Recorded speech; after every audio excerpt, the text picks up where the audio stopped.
கோடை காலத்தில் எல்லா இடமும் ஓகே தாம்மா, ஆனால் மழை காலத்தில் வாழ்கிறதுக்கு ரொம்ப கஷ்டமாக இருக்குது. அந்த கிரவுண்ட் ஃப்ளோர்லாம் மாட்டினோம்னா சிக்கல் தான்.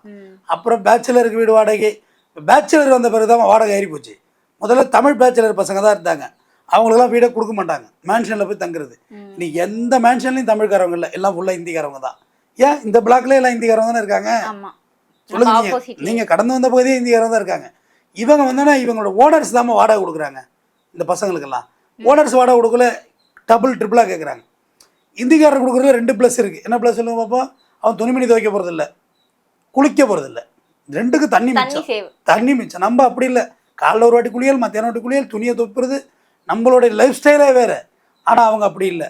ஹிந்திக்காரவங்க பெரும்பாலும் ரூமில் சமைக்கிறது இல்லை, அவங்க ஹோட்டலில் சாப்பிட்டுப்பாங்க, வேலை செய்கிற இடத்துல சாப்பிட்டுப்பாங்க. இப்படியா வாடகை ஏறினது தான் கொஞ்சம் கொஞ்சமாக ஏறிடுச்சுமா. லிவிங் காஸ்ட் நீ மெட்ராஸில் குறைந்தபட்சம் ஒரு மிடில் கிளாஸ் குடும்பத்தை நீங்கள் நடத்தணும்னா 1 லட்சம் ரூபாய் வேணுமா? ஆச்சி ராயல் குலோப் ஜாமுன் பேக்ஸ் 1 வாங்கினால் 1 இலவசம்.